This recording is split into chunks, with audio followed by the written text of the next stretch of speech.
Salut tout le monde, ici Crypto Goda Jezo. Alors, nous allons revenir sur le Notcoin, nous allons voir qu'est-ce qui s'est passé dans la semaine passée. On va essayer de voir quels sont les niveaux clés et préparer un plan pour cette nouvelle semaine qui se commence. C'est parti.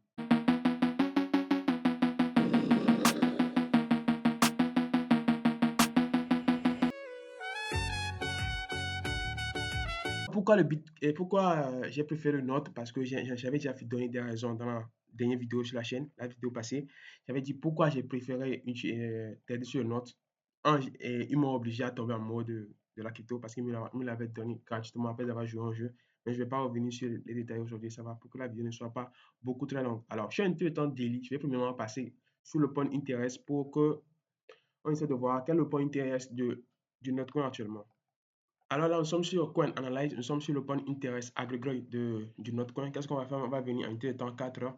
En unité de temps 4 heures, on va voir ce qui se passe sur le Note et son open interest actuellement. Donc, déjà, il n'y a pas quelque chose de vraiment pas ouf. En unité de 4 heures, déjà, bien sûr qu'on est en consolidation. Euh, on a eu cette montée de l'open interest qui s'est fait directement rejeter. Hum, Déjà, on n'a pas grand-chose sur le point de ce qui veut dire qu'il n'y a pas beaucoup trop de monde qui sont en train de trader actuellement le Note.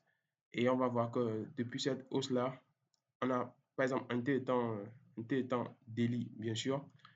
On est presque sur un support qui tient, sur lequel on monte, on revient, on monte, on revient. Donc, déjà, l'information me donne qu'il n'y a pas trop de monde, ou bien qu'il n'y a pas trop de levier sur le Note, vu que le Note aussi est en consolidation. Par exemple, je suis actuellement un peu en daily, le Note est en consolidation et information très importante aussi, le Shop Index est vraiment chargé. Le Shop Index est vraiment chargé. Donc, c'est quoi le Shop Index? Le Shop Index, c'est un indicateur de mouvement, je peux dire, mais qui n'indique pas, elle t'indique pas si le marché sera haussière ou baissière, te dire juste que on est à la veille ou bien la consolidation a été bien faite. Maintenant, un mouvement est prêt à se lancer. Donc, c'est à toi de déterminer maintenant si c'est un mouvement aussi ou bien baissier. Sinon, le Shop Index, c'est l'un de mes indicateurs vraiment préférés associé aux dynamiques du marché. Les gars, c'est une pépite. Bizarrement, elle est gratuite. Ah, c'est toujours bien pour nous.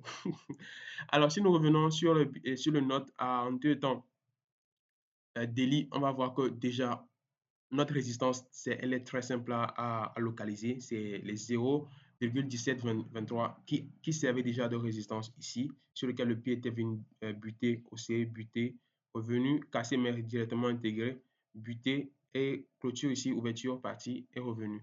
Donc déjà, dans cette année, déjà, elle avait déjà servi le 17 juillet, elle avait servi le 9, déjà le 14, le 15.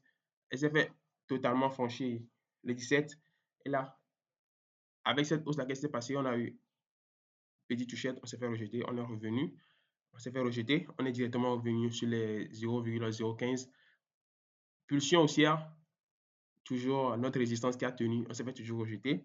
Et là, bizarrement, vous allez voir que notre consolidation a commencé par être haut maintenant. On n'est plus revenu sur la zone des 0,15 ou bien je peux dire les 0,049 par exemple. Non, on n'est plus revenu, on est maintenant resté sur la zone des 0,01514. Donc, c'est sur ce niveau maintenant qu'on essaie de tenir un certain nombre de supports pour chaque fois de casser cette zone des prix d'être 0,017. Donc, pour le moment, nous sommes en range. Donc, entrer ici pour viser ici, c'est prenable. Entrer ici pour viser, c'est prenable. Directement, si on est encore à ce niveau, on peut encore essayer de tenter ici pour viser ici. Donc, le Shop Index nous dit qu'on est déjà mature pour prendre une tendance. Donc, c'est à nous maintenant de déceler cette tendance-là et de voir et de mettre un plan en marche. C'est très simple. On met un plan en marche avec un stop loss. Si ça passe, ça passe. Si ça casse, ça casse. Si ça casse, qu'est-ce qu'on aurait dû voir qu'on n'a pas vu? On se le dit ça et puis on se prépare pour un autre setup. Donc, moi, je passe un unité de temps 4 heures. Donc, nous avons vu que le Shop Index était chargé en daily et en unité de temps 4 heures, elle n'est pas encore chargée. Ça, c'est très simple à comprendre. Ce qui veut dire que quoi?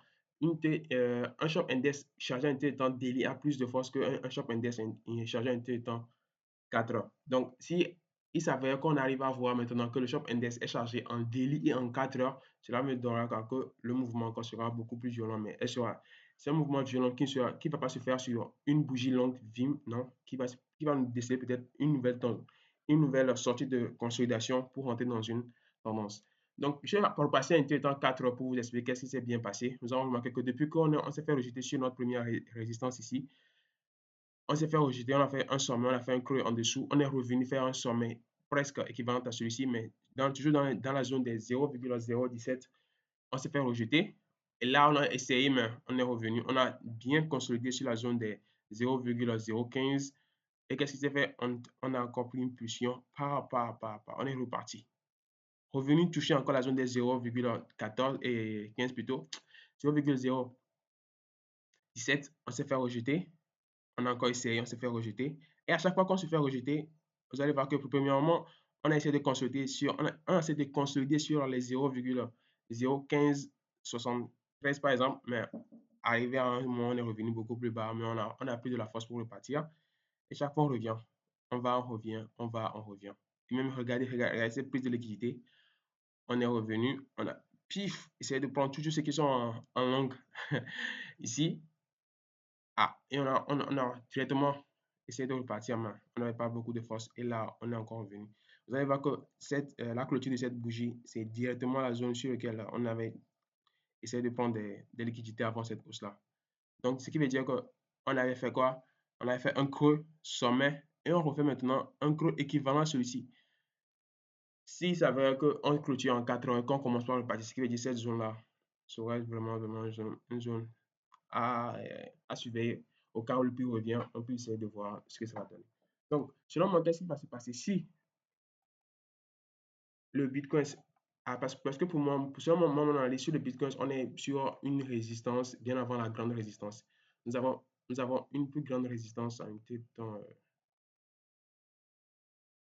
je vais essayer de, ouais, nous avons une plus grande résistance ici qui est dans la zone des, par exemple, je peux dire des 69 000 à 72 000 qui est une vraie résistance qui nous rejette depuis, je peux vous dire, depuis mars sur le Bitcoin. Et chaque fois, on revient, on revient, on revient, on revient. Et là, on est encore revenu presque dans la zone. Donc, ou soit on se fait déjà rejeter à partir d'ici, ou soit on revient ici. Ça, c'est le temps qui va nous le dire. Il faut beaucoup être patient.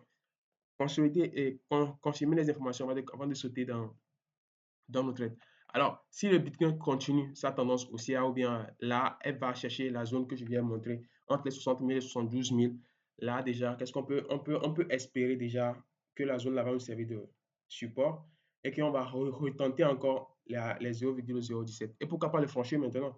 Vous allez remarquer que chaque fois qu'on clôture, qu'on touche la zone des 0,017, qu'est-ce qu'on refait? On refait une baisse qui revient directement. On ne fait pas de mini consolidation sur la zone. Vous voyez, non? Donc, lorsqu'on va encore essayer de toucher cette zone-là, elle va commencer par faire des consolidations vraiment petites qui ne reviennent pas jusqu'en bas. Là, on peut se dire qu'on on aura ou bien on aura, pourquoi pas une cassure de cette zone. Mais tout va dépendre de ce qui se passe sur le Bitcoin et l'Ethereum, bien sûr. À ne pas oublier. Quel que soit notre plan, cela peut marcher. Si le Bitcoin commence à être en consolidation longtemps, on peut avoir de très belles setups sur les altcoins.